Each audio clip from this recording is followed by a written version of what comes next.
Oamenii de afaceri din România au găsit soluția ca să nu piardă din pricina crizei. Acceptă servicii și bunuri la schimb atunci când clienții nu au bani.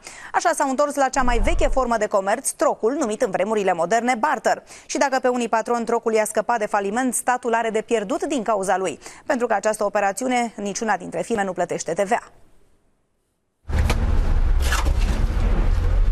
Pietro și-a început afacerea când am intrat în recesiune, iar clienții erau greu de găsit. A acceptat să fie plătit în rate, dar nu avea un site unde să-și prezinte oferta. Nu aveam bani și atunci le-am oferit celor de la site să venim practic cu servicii la schimb. Ei ne făceau site-uri, iar noi veneam cu servicii de amenajări interioare, exterioare. Cel care a acceptat trocul mizează acum tot pe barter în relația comercială cu o tipografie și cu o revistă. Prin 2009 eram pe pragul de a închide afacerea și din cauza acestor barteruri am continuat.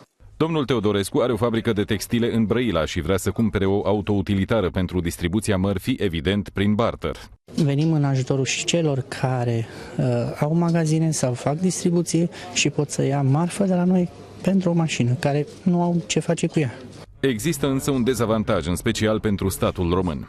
În cazul unei firme de construcții, statul primește 24% din suma pe care, să zicem, un client o plătește pentru reconstrucția unei case. Dacă firma de construcții nu mai are clienți și este nevoită să accepte în schimb servicii sau alte bunuri, pentru această tranzacție nu se plătește TVA, adică statul nu primește niciun ban.